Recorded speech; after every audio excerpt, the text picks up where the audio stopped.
And what's interesting is that one of the questions that I asked everybody that I interviewed was, if you have kids, or if you imagine having kids one day, would you be inclined to send your kids to METCO?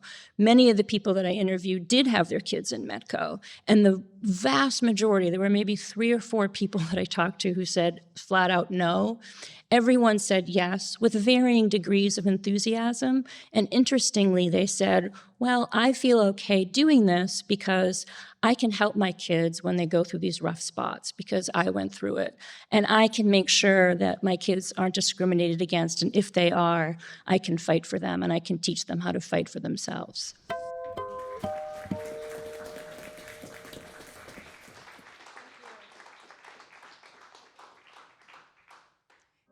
I was in an environment where I was truly hated. I go to sleep at night and I can just envision it.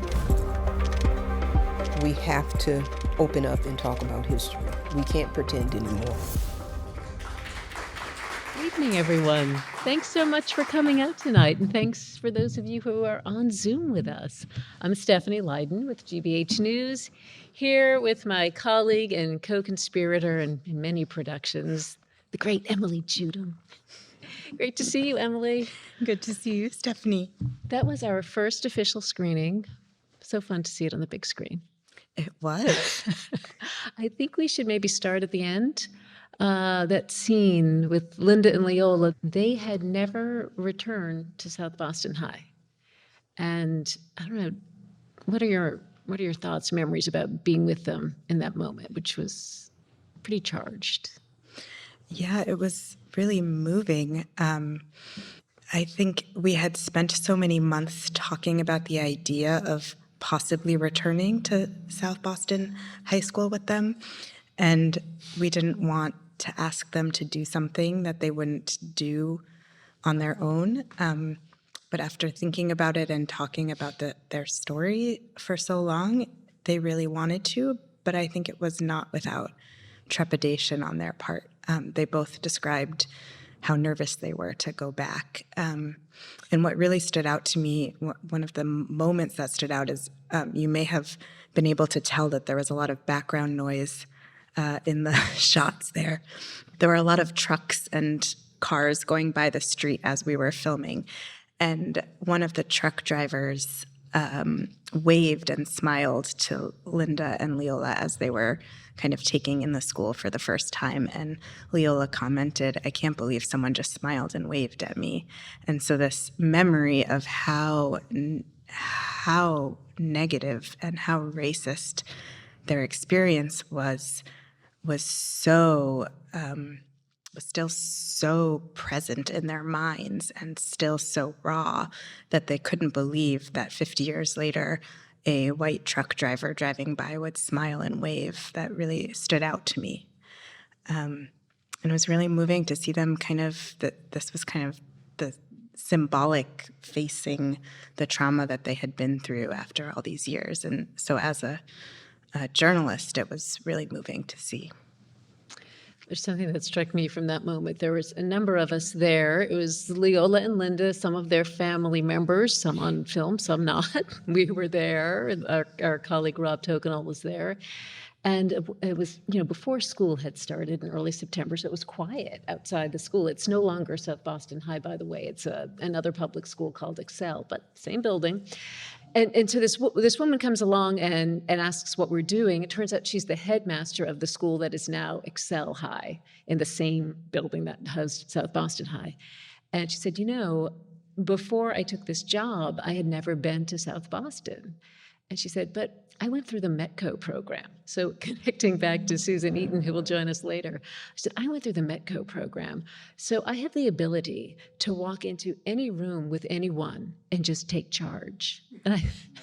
And that was not the first time I think we've heard that connection. When you start talking about the busing crisis, METCO comes up. I feel like it came up in our reporting a fair amount. Yes, that is very true. I should note that I would argue our reporting for this project started with the Ford Hall Forum because Susan Spurlock invited me to host a panel on housing and school segregation. We ended up talking to a number of people as we were reporting this out.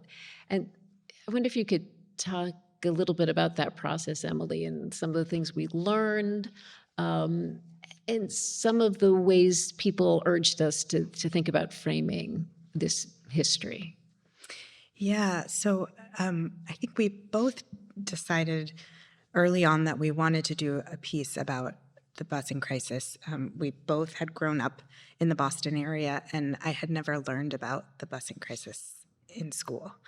And I was always curious why that was. As I grew up and learned about it outside of school, I started to think that there must be people out there whose lives were still affected by it. And, knowing how segregated Boston still is by race, and Boston's reputation as not always a welcoming place for people of color, I wanted to see if there was any connection there and kind of what the reality is today, and how that was affected by the busing crisis. And so I think we both wanted to start with where we are today and look at how the busing crisis 50 years ago has shaped the city as a whole. And so I think that's kind of where we started. And as we were talking to people, we were thinking about this idea of intergenerational trauma and how people who experienced trauma passed that on to their children. And so we were thinking about going into public schools now and looking at that. And as we were talking to people, we realized that the trauma that many people who experienced the busing crisis experienced is still very much with them today. And so it's not just about intergenerational trauma, it's about the first generation trauma, and that hasn't been dealt with, and the city as a whole has not kind of opened up and discussed the crisis and the root causes of it. And so I think that's where we ended up. What's interesting, our journey to realizing that had not been discussed was interesting. Yeah, because there's a lot out there on the busing crisis. And we definitely wanted to do something original. We wanted it to be local, and we wanted it to resonate with today. Yeah, so we did talk to people. Were so generous with their time and had so many perspectives and stories. And we heard a lot about people, Black parents in particular, being especially vigilant, I think, about their children's educations. And some of that being born of what happened during busing when they put their kids on buses, and many of them endured what Linda and Leola talk about. So eventually I'm sorry, go ahead. I was just going to agree with you. We do that a lot. If I have a thought and I want a second opinion, I ask Emily, and it's usually confirmed and maybe shaped a little smarter and better. Then we meet Leola, because she is part of this group, the Boston Desegregation Busing Initiative, which is spearheading conversations all over Boston on this 50th anniversary. And that conversation sort of steered us in a very clear direction, I think. Yeah, Leola was so generous with her time, and I think when we first talked to her, we talked to her on Zoom for an hour and a half, and she still somehow answered our calls when we called her back, which was very nice of her. And we asked her so many things. We weren't sure what direction we were going to go with this piece, and so we asked her about her story and what she went through in 1974, and we asked her about her family and her siblings and her children and their children and where they were in school and what she thought of the Boston Public Schools. We were just kind of casting a wide net, I'd say, and she had extremely interesting perspectives about all of it. We could have done a 5-hour film about Leola and her story. But she mentioned just kind of offhand that she had a sister who also had been bused to South Boston High School, and that they had never really talked about it. And then she moved on to another topic, and we kept talking, and that stuck out to both of us. And I think we kind of always had that in the back of our minds, but we weren't sure where to go with it. And, as we met Leola and we started filming with her, every time we filmed her, we would say, "So about your sister, do you think we could meet her sometime?" And she'd say, "Oh, sure, of course." But, we were asking for so much of her, and she also works full time and has multiple grandchildren who she helps to take care of. And so we just kept going back to her and filming more and asking about her sister. And just, it took, I'd say, 4 months before we met Linda, and we still weren't sure where the story was going. We were basically just following Leola around with the camera. Yeah, I was pretty sure we needed to go in another direction. Like, I don't know, maybe we need to look at charter schools and why people are going to charter schools, or something about Leola's grandkids. And you were very clear on the sister. You kept saying, the sister, there's a story with the sister. And then you do. Ultimately, I think I was on vacation and you met Linda for the first time. Yes, after many days and weeks of weaseling my way into Leola's life, she invited me to go to church with her. And it's not obvious from the footage that you saw, but the church is actually run by her family. Her brother is the pastor, and all of the congregants are members of her family. They're siblings and nieces and nephews and grandkids, and it's really lovely. I mean, I think they have hundreds of people in their family, and there were probably about 70 or 80 of them at church. And I will also note that I am Jewish, so I have not been to church very often, and I was blown away by this church service. And I think, I called Stephanie right afterwards, even though she was on vacation, and it was a Sunday, and I was like, "We have to do something with Linda because she's amazing and this family's amazing and I love church." And once I met Linda at the church service, she opened right up to us. And I'm so grateful for that, because she really, Leola had kind of started to process this. She had been writing about it. She had been part of this citywide group that has been talking about it. But Linda had never spoken about it really, except, kind of starting to talk about it with Leola. And so our interview with her was really the first time she had spoken about it publicly. And the fact that she was trusting us to talk to her about that for the first time was really powerful to me. Yeah, it seemed like it was cathartic for her. Yeah.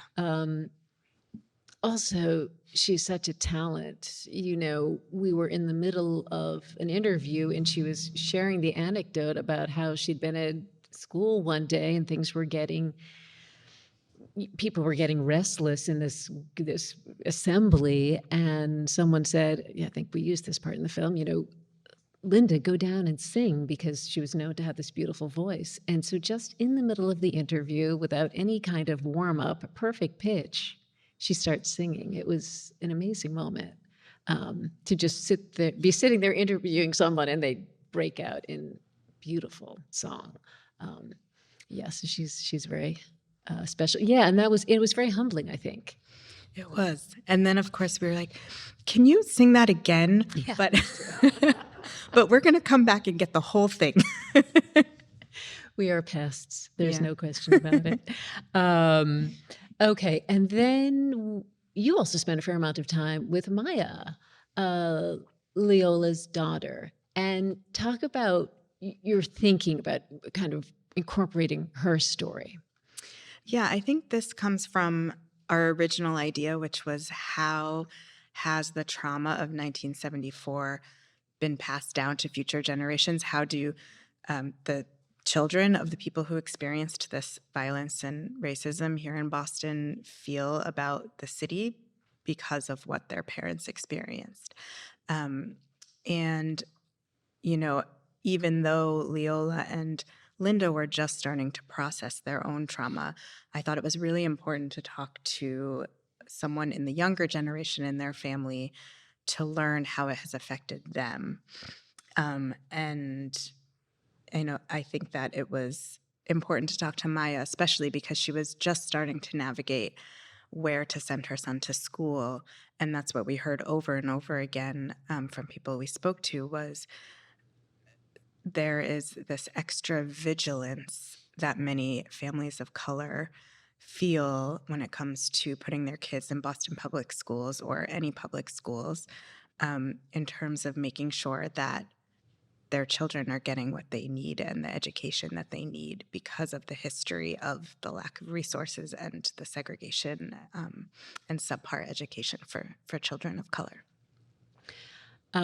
We talked a little bit about the framing of the piece, and there was, I think we wanted to be careful here. Can you talk a little bit about how the story's been told and how people shared with us that we should think about telling this story, the perspective in terms of busing wasn't just something that happened out of the blue? Yes, I think we heard again and again, we spoke to dozens of people before we even met anyone with a camera. And we heard again and again that it was important to place the story in historical context, which I suppose is a good lesson for any story, but particularly for a story like this that tells us so much about the history of Boston. It was very clear to us that we needed to make clear that this wasn't just something that erupted out of the blue in Boston, that this was the attempt at a solution to a school system that had been segregated for generations and had really had no intention of doing anything about it. And the solution did not work as intended, but that it didn't just spontaneously occur. Yeah. I think and that was what we were really trying to get across. And then I think the other thing was, in the same vein, it didn't just spontaneously end. There's a long legacy to what happened in 1974 and what has continued to happen in the city. And, everything is connected, I suppose. Emily, you did an amazing job. How many hours of footage do you think you went through? Probably about 50 or 60 hours of footage, I'd say. Amazing. Emily, Judem, thank you so much. Thank you, Stephanie. Now we would like to bring out, ta-da, Susan Eaton. Hello. Hi, everybody. I feel like I should give you a little intro. Sure. Yeah. Susan is a professor of the practice and director of, this is a mouthful, Sillerman Center for the Advancement of Philanthropy at Brandeis University's Heller School for Social Policy and Management. She is the author of The Other Boston Busing Story, What's Won and Lost Across the Boundary Line. It's so nice to have you here. It's nice to be here. Thank you.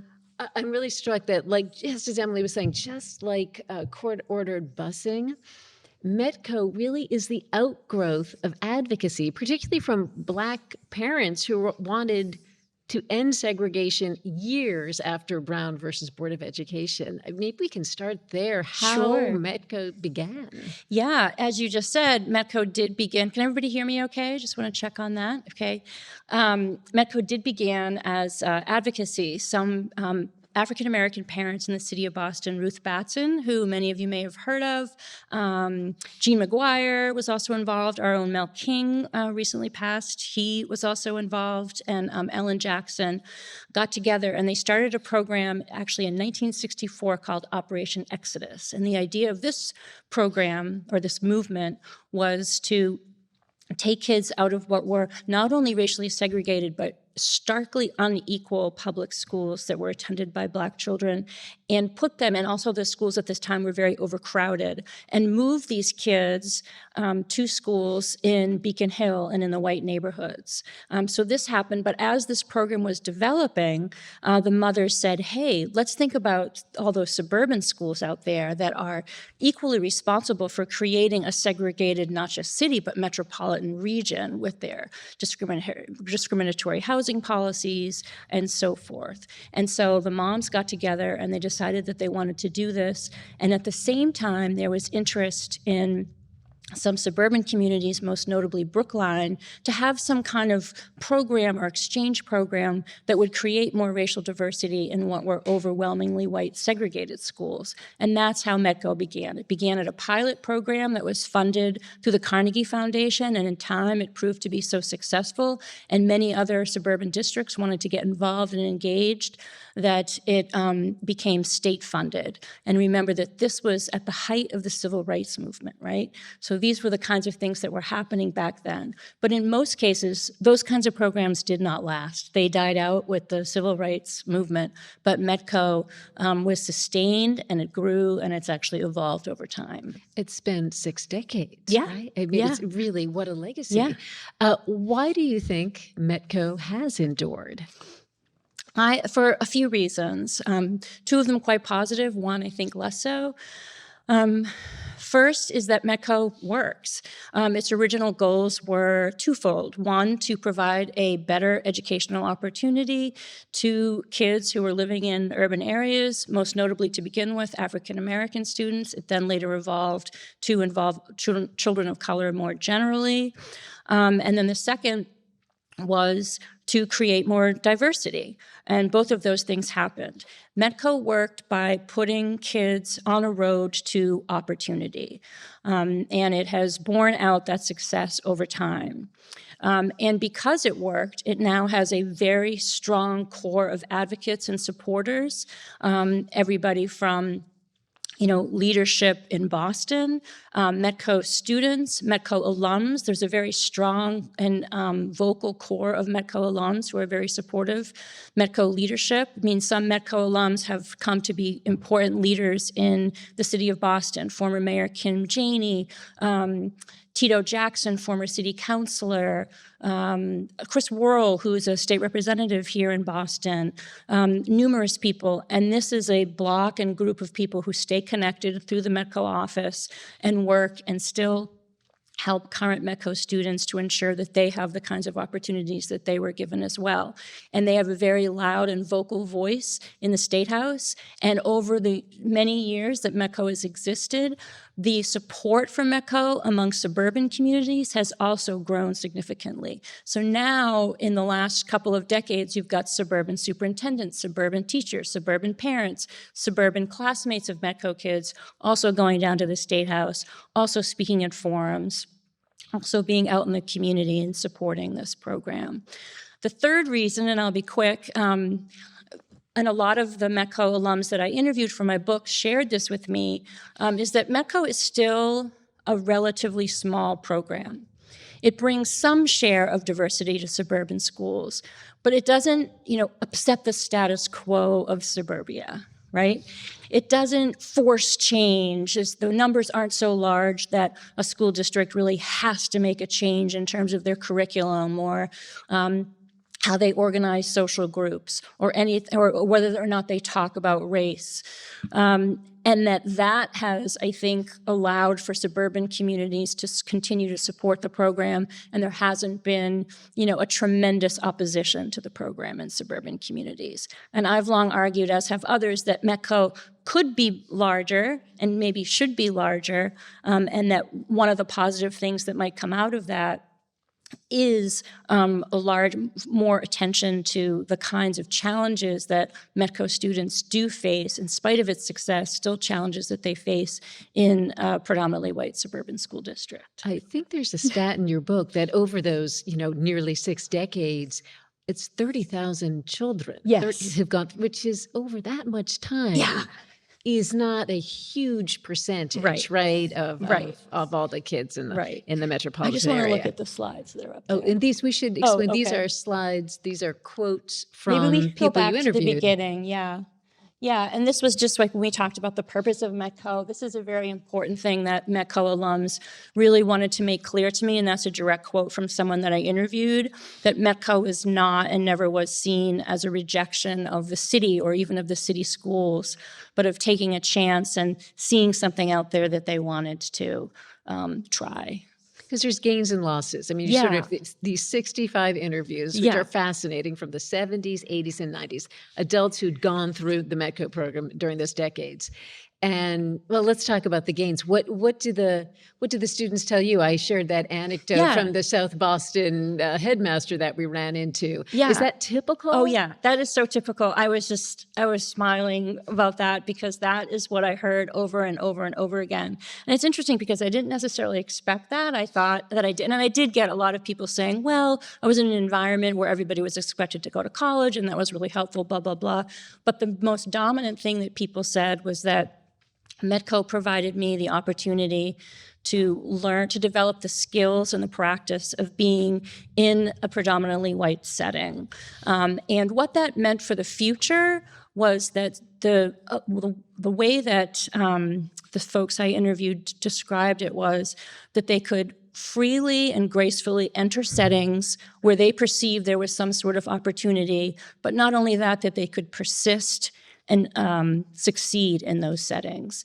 And by and large, the graduates really perceived that it was METCO that provided that kind of opportunity for them. Yeah, so that's, and I don't know where the things are. Also, No, so this is, yeah. Okay. for people may be aware, may not be aware, but these kids get up really Yeah. early in the morning. They are leaving communities they're their homes. So there's a loss there too, right? Yeah. In leaving their neighborhoods Yeah. and leaving their homes. Absolutely. And I think I wanted to read something that I have written in the book, which I think sums up that dual experience. And it's really hard to categorize. And we social scientists tend to annoyingly categorize really complex human experiences. But I said that going to suburban schools could be humiliating, fascinating, scary, exciting, anger-provoking, eye-opening. It could feel triumphant, courageous, alienating, and exhausting, often all in the same day. So in terms of losses, and I think that there's a quote there about the drug unit maybe we can put up, because I think that this was very typical if you go back. Maybe if folks just want to read that. Just raise your hands when you're done, like my students. There we go. Most everybody's done. And I think that what that really exemplified was this sense of, among students that they felt oftentimes in their suburban schools felt like the other. They felt like they didn't necessarily belong in this place, that this wasn't of them.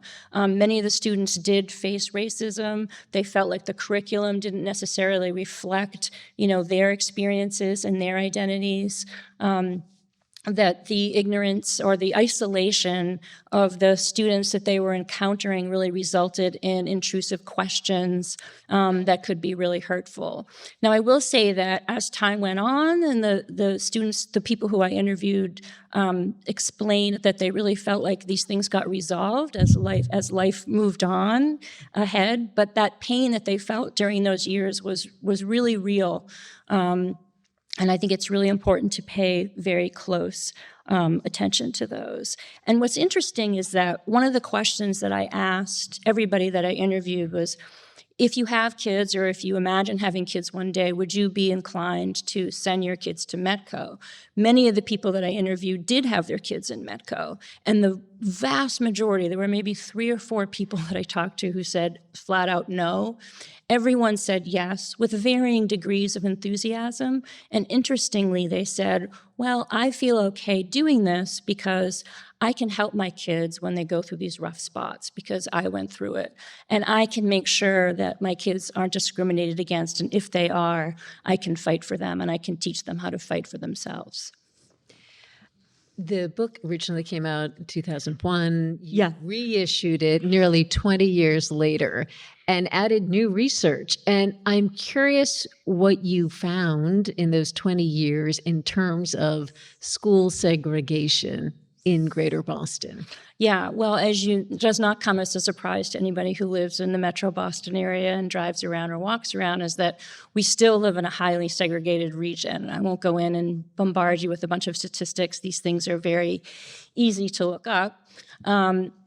The suburban schools overall have grown more racially diverse, but still, if you look at the enrollment of these predominantly white schools, especially in our affluent suburbs, I would consider those schools to be segregated too, just like Boston schools I would consider to be segregated. But the consequences, of course, are different. Does that answer your question? But also, I mean, one of the things is when I started to write this book in 2000, doing the interviews actually in the late 90s, it seems so long ago, we already knew a lot about the harms of segregated schools and the benefits of racially and economically diverse schools. There had already been a nearly half-century of research on these points. But after the book was published, 20 years went by, we have even stronger and better designed research that comes out with the exact same findings. I just want to throw out some names of brilliant folks who are doing good work. One is Raj Chetty over at the Harvard Economics Department, who's done brilliant work on social mobility. And one of his most important and stable findings has been that one of the most important factors for increasing social mobility among students who come from low-income backgrounds is friendships with people in different classes, in higher socioeconomic classes. Also, Rucker Johnson, who has written a book called Children of the Dream, has done a long longitudinal study of the benefits of desegregated schools and equalized funding, and has found that students who attended desegregated schools, African-American students, do far better on a whole variety of measures than students who attended segregated schools. And then last, more relevant to METCO itself, is the economist at our own Tufts University in Medford, Elizabeth Cetron, who studied over 20 years of longitudinal data and on balance found that the benefits of METCO in terms of educational opportunities and educational attainment, job opportunities, and earnings, that METCO had enormous benefits for them as well. There's nuances to all of these studies, and I won't be a professor right now, but on balance, the research has only gotten stronger about the benefits of programs like this. And in terms of cultural awareness, has that changed in these schools? I mean, these students, Yeah. the anecdotes from the students or their reminiscences, it's almost like they're put in these schools and left to fend for themselves with not so much support. Absolutely. And I think that that absolutely probably is still happening. I can't speak to every single school district, but there have been enormous changes coming from demands from the students themselves, right? Like right after the murder of George Floyd, we saw more and more students who were attending METCO schools standing up and saying, we want changes in the curriculum, we want more counselors of color, we want a more diverse faculty.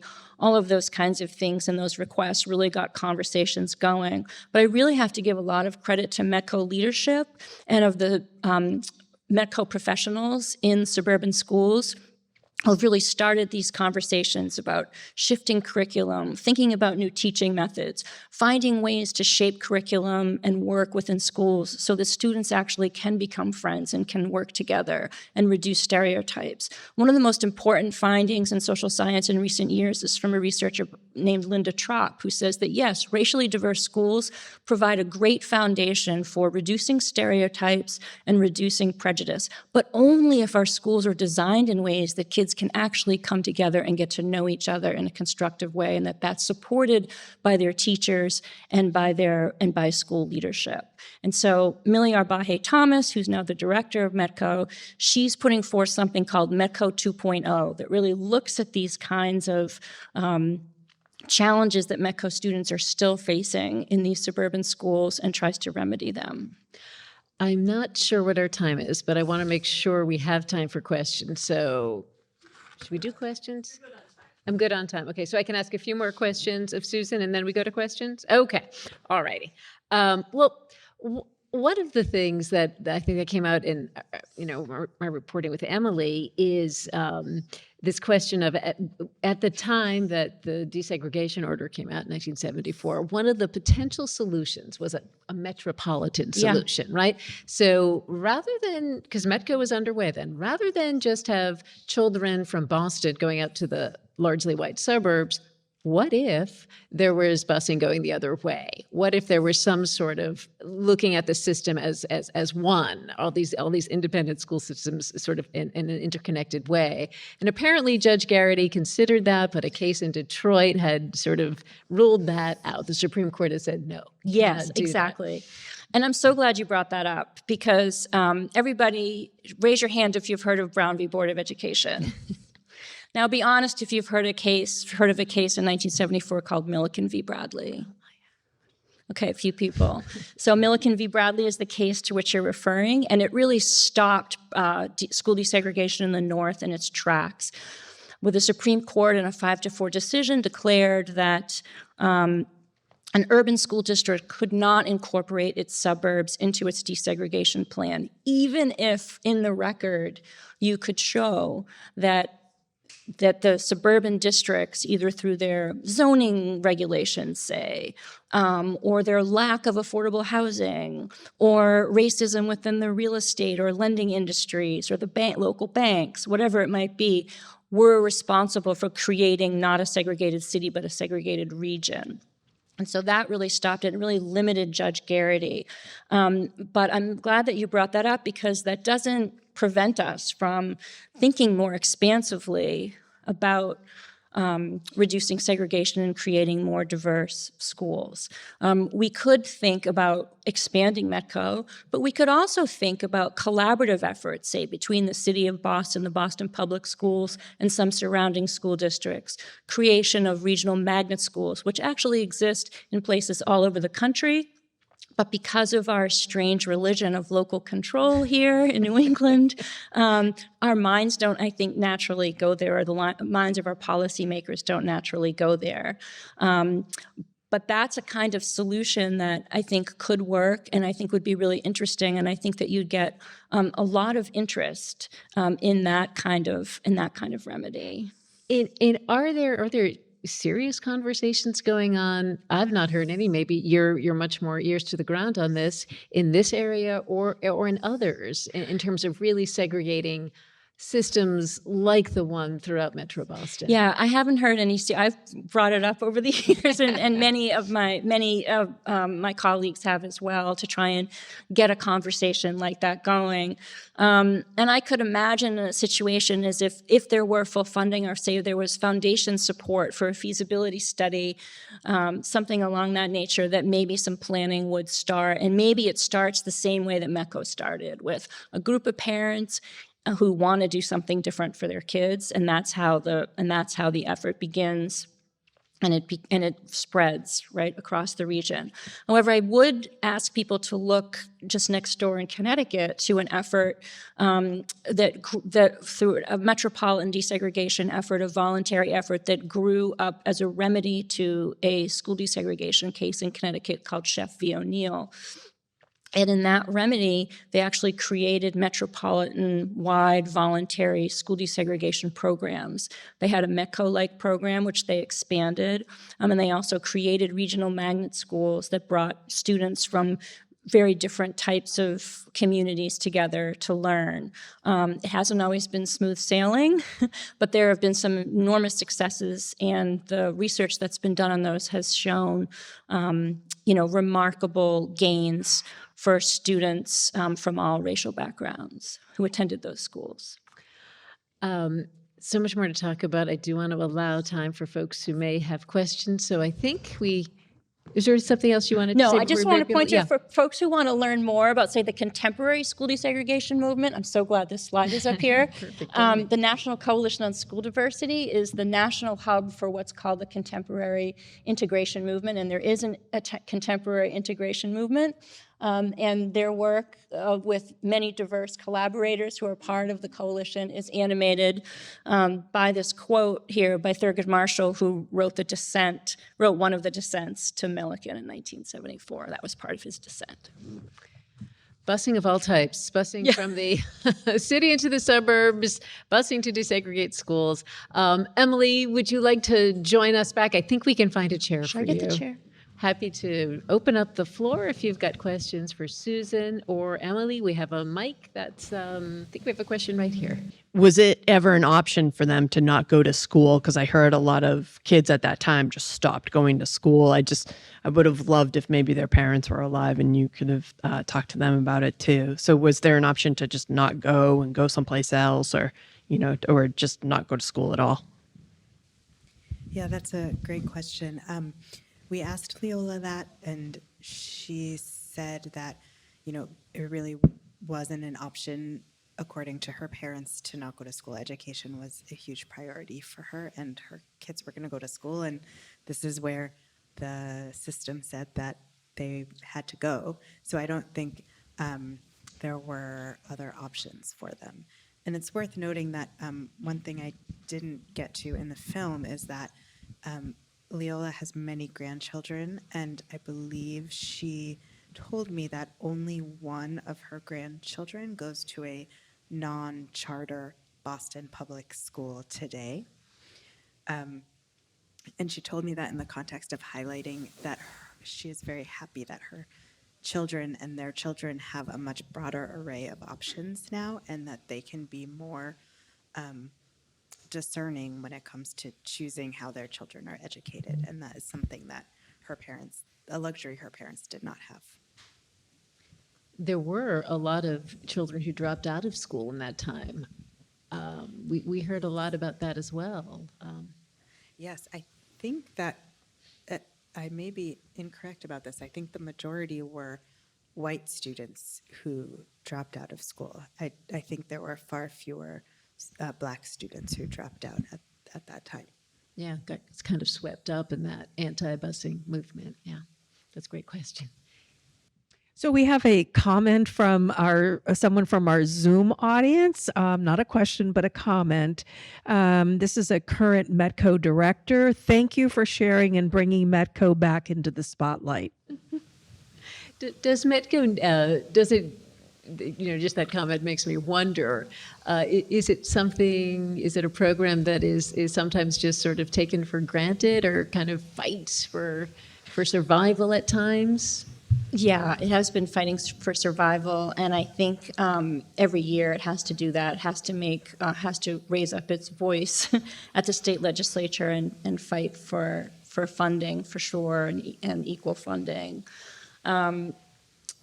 Yeah, I think it's interesting because in the time that I've been researching and looking at METCO, I do feel that there's been a kind of almost like a growth and a new presence of what I would call, and a lot of people call, a METCO family. The METCO director, people, are honest about the kinds of challenges that are still going on and the very difficulties that exist with a program like this, right? It's not perfect. And yet there is this network of folks that are, knit together in this important way and are helping each other and helping METCO students succeed and making contacts and all of that. And one of the things that I expected to hear when I wrote the book was that, oh, well, I connected with, so many, wealthy white people and they helped me achieve this and that, and they connected me to this. But actually what I found was that there was a network of people that the Black students were relying upon and were coming into and were benefiting from. But those were a Black network of METCO, other METCO families, and past METCO alums, and the METCO directors, and the METCO central office. That was their network that was, bringing them to a place where they could get internships, introducing them to someone at this company where they could get their first job. And I found that fascinating, and I would love to see more research around that. I think worth noting that families who are able to get their children into the METCO program are very proactive, right? There's quite a long waiting list. Yeah, and a lot of people who I spoke with were on the day that their child was born, they would leave the hospital and go to the METCO office to put their children on the waiting list.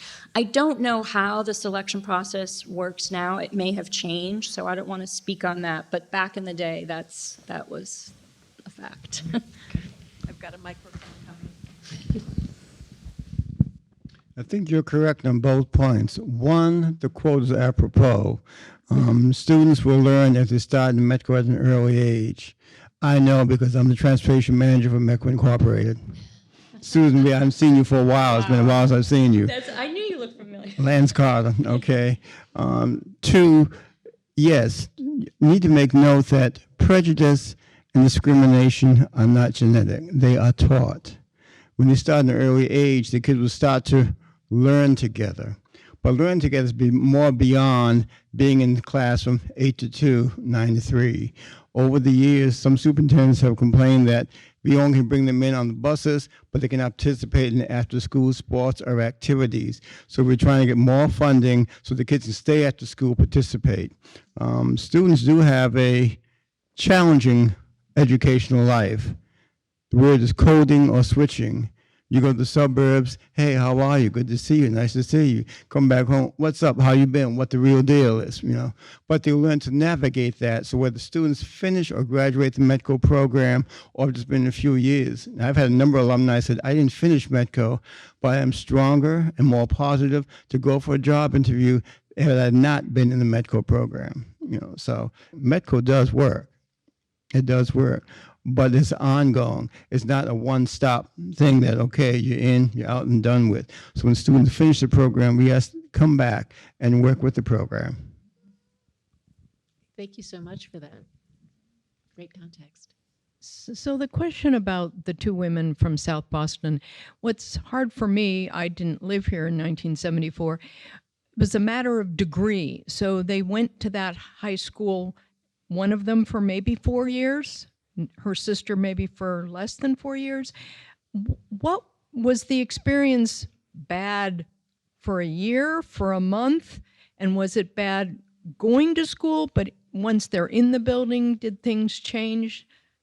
It was hard for me to gauge kind of when the bad part ended, if it ever did. Yeah, that's an excellent question.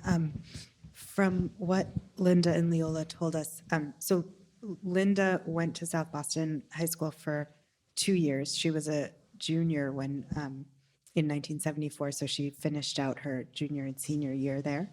And Leola was a freshman in high school when she was bused to South Boston. But after 1 year, she switched schools. She didn't want to go back. She told us that she begged her mom to not send her back there. And actually, now that I think about it, I didn't ask what the process was to try to switch schools and how that worked exactly. Did you ask that? Oh, I didn't ask it either, no. Yeah. Now I have to do another interview with her to find it out. So, but it's an excellent question. In terms of how, how bad things were and how hard their experience was, they described a horrible experience going up to the school every day for months, and also a horrible experience inside the school. So, teachers who did not want to engage with the students who were bused there, and other students who did not want to engage, or worse. That's what they described. They are the people who we talked to about that specifically, so I don't have a broad answer, but that is what they said they experienced. Linda said there were fights nearly every day. She described a pretty violent situation, between black kids and white kids. And that school, while they were there, was closed down because a white boy got stabbed. That's not the story. It was closed down for a number of weeks. Yes, and Leola was there that day, but Linda was not at school that day. Leola remembers that day very clearly, and that in order, there was a mob that formed around the school after they heard about the incident, and there were decoy buses to distract the mob so that the Black students could leave South Boston High School and go safely back to their homes. And that sticks out in Leola's mind very clearly. Yeah, because Linda was older and was there as a junior, she kind of stuck it out, decided I'll just graduate here. She still talks with such sadness about missing out on her prom. She went to the graduation, but they left early because they were fearful. Louise Day Hicks showed up at her graduation, and her sister told her they had to leave because they were worried about violence breaking out, so they left early. Louise Day Hicks was the chair of the school committee, mayoral candidate who really fed, did a lot of race baiting and used the busing issue to really stir people up in South Boston. We have another question. So, hello. This is about METCO. I was one of the first 220 students that attended, and I went to Brookline High. And, you know, going there was not easy. And also, you know, a group of us, we asked to do a display of Black history. For Black History, it was Black History Week before it became a month. And we set it all up. We put everything together and set it up, came back the next day, it was destroyed. And so that left us, you know, with, you know, a lot of pain and a lot of trust. We felt that the school didn't support us. They didn't try to find out what happened or even allowed us to redo it or them to pay for to replace. It took a while, you know, to navigate the system. With Brookline being a large majority Jewish community, we always got smacked in the face. Well, we, you know, Jews did this, or we had the Holocaust, or we had, and, you know, like, hey, you know, I wasn't there. I didn't have, what happened in another country. I wasn't there, but they treated us as if they made it sound like, you know, what happened with them, with in that era, that, you know, they felt, you know, what happened there was, you know, just as bad as what's happening with us at that time. You know, so you're looking at 1966 when I started high school, and that was just in the beginning. You know, that was still part of the civil rights era, you know, and, you know, I was, several years later, you know, Martin Luther King was assassinated. You know, Malcolm X was assassinated. So it took a lot, you know, and being in the high school, we were a small number. So we didn't get a lot of support. We didn't have any Black teachers. There was not even a Black janitor, never mind, you know, or anybody in the cooking or in the kitchen to serve in the cafeterias. So there was nobody. You know, they gave us host families, but that didn't work. You know, so I know that a lot of, you know, kids, and even now I've spoken to a lot of children, a lot of kids that have started METCO, and a lot of them have left METCO. You know, so it's not as, it works for some people, but it doesn't work for everybody. And, you know, yes, I heard that story too about, you know, women having babies, and as soon as they were born, they would put their name, you know, put their name into the METCO office So by the time their kids are 5 or 6 years old, they may be eligible. But my understanding is that right now it's more of a lottery for application. Yeah, so, but thank you. Did you stay at Brookline High School all 4 years? Yeah. No, I graduated, class in 1970. But for me, I decided I wanted to go to an all-black college, and that's what I did. I mean, I didn't stay there for the whole 4 years.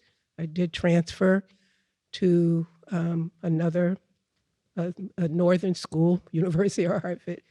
But again, I still felt like even going there was like being back at Brookline. So most of my interactions were with other Black students, even in college. And so for me, it's everything that I have learned was after college. And yes, I interact with a lot of white people, and I've helped a lot of young white people. But my goal is to continue to help my younger selves out there. Thank you. Thank you. Thank you for sharing that.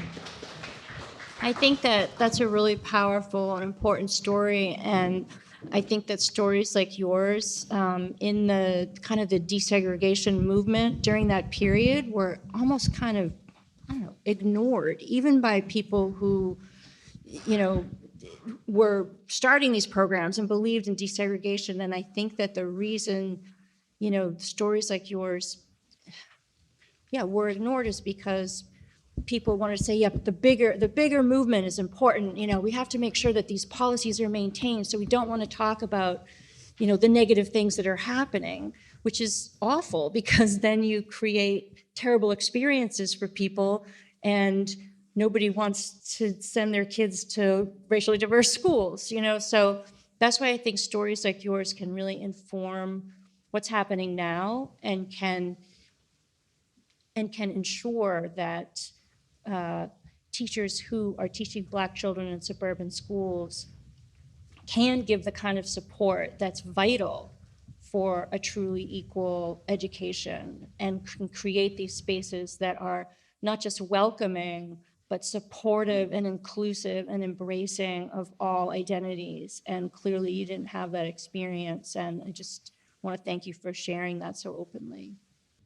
Hi there. Thank you. I returned from college in 1973 back to the town of Winthrop. And if folks know, Winthrop is right next to East Boston, which was the center of a lot of the fight against busing. And for folks who know, there was a lot of white flight from the Irish section of Boston to the southern suburbs. And people also were going, the story used to be if your kid could get into Boston Latin, that's where they would go. If not, they'd look to go somewhere else. The question I had, and a lot of students went to parochial schools, and I was wondering, were the parochial schools willing to try to be diversified, or were they primarily a safe haven for white students who didn't want to go to the public schools? I don't know. That's a really good question. I do know that now,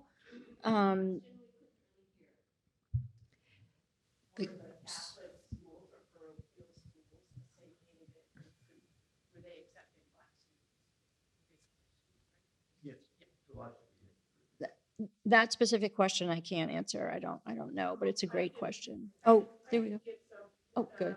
Most of the white families, a lot of the white families left Boston public schools and put their children into Catholic or parochial schools.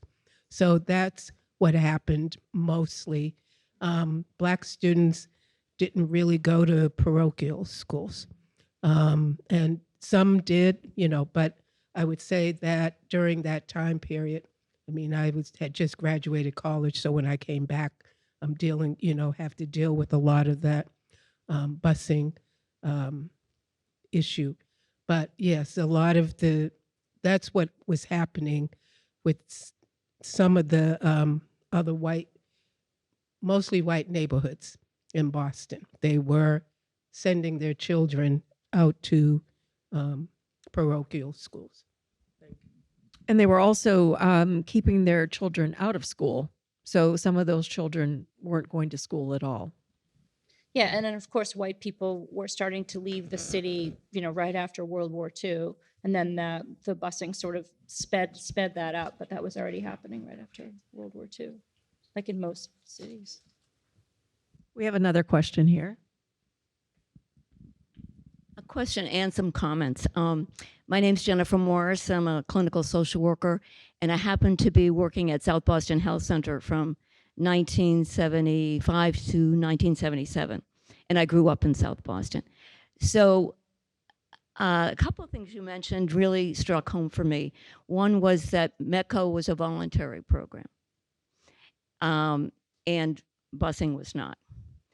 And there was some discussion about magnet schools in Boston at that time, but it never really came to any kind of fruition.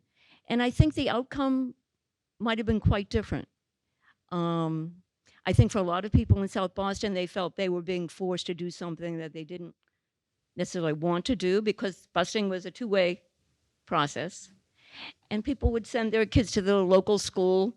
They'd walk to school. So I think that was part of the resistance.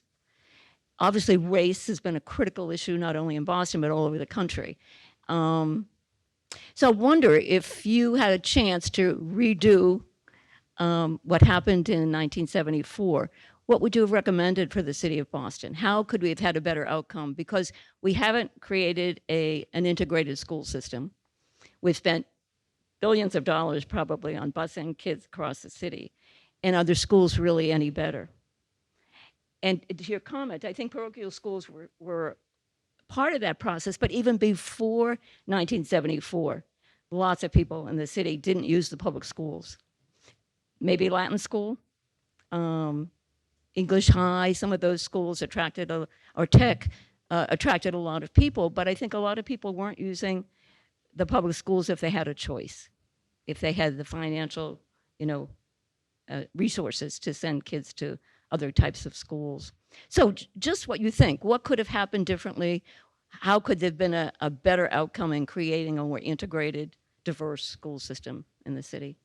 I think going back to our discussion before about a metropolitan solution, which of course was made difficult, if not impossible, by the Milliken decision, I think that would have been the best remedy. We could have used what was at that time, obviously to your story, ma'am, a still difficult and challenging program, but still a pretty smoothly operating program of METCO. And design it in that way. I don't think at that time anybody was really thinking about voluntary school desegregation necessarily, but I think that a program or a remedy that somehow incorporated suburban communities would have been much more successful over the long term. You would have gotten some pushback. Maybe for years you would have lost some kids, but it would be normal by now, and we'd have the transportation all set up, and you'd be in charge of that, and that would be a much bigger job, right? But I think that we need to think a lot about, I think that the story that this documentary tells is so important, and the racism that the sisters and so many Black students like them faced was intolerable and inexcusable, but I think we need to go that next step and say, meanwhile, we had white suburban communities completely exempt from having to do anything at all to solve a real social problem of racial segregation and racial inequality in the public schools. I remember as a kid sitting in my couch in the suburbs where I grew up and watching the Boston busing crisis on television, and it could have been, to my mind, footage of the Vietnam War. That's how far away it seemed from me, and it was right down the road. It was the place where my father went to work every day. It's where we went to hang out if we wanted anything interesting to happen to us. We would go to the hospitals in Boston. We were intertwined with Boston like this. The fact of the exclusionary snob zoning in my community where I grew up and the communities around me had a lot to do with why Boston's demographics were as they were. Housing discrimination had a lot to do with the fact of why African American, even middle class African Americans, could not move out of Roxbury, even if they wanted to a place like Winthrop, to a place like Winchester where I grew up. There's a whole host of reasons why the racial segregation exists in our metropolitan region. And we had working class whites, many of them poor, working class black families, many of them poor, pitted against each other. And anyone who knows anything about human society should have known this is not going to work out well. At least it's not going to work out well without years of civic education and work and talking through and planning and collaborative planning. I think that Judge Garrity was stuck, as we said before, by the Milliken decision.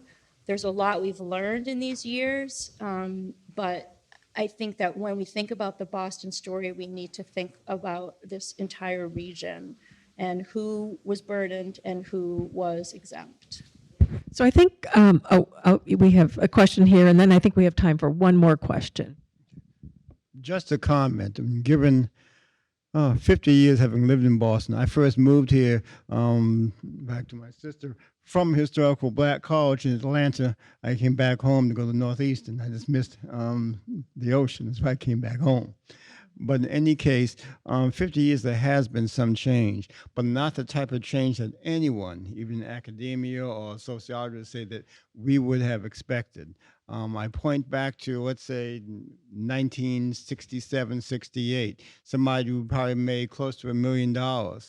Basketball player Bill Russell lived in Reading, and he said he would never want to return to Boston to live or live in Reading again other than you played basketball. To come back home after winning the game, then find your house trashed, defecation in the house by animals thrown to you, didn't say that you thought a lot about that. So we do have some change. However, I would dare say that the concept of regionalization has been, I'll say, toyed with. I've been in touch with a couple of people about that.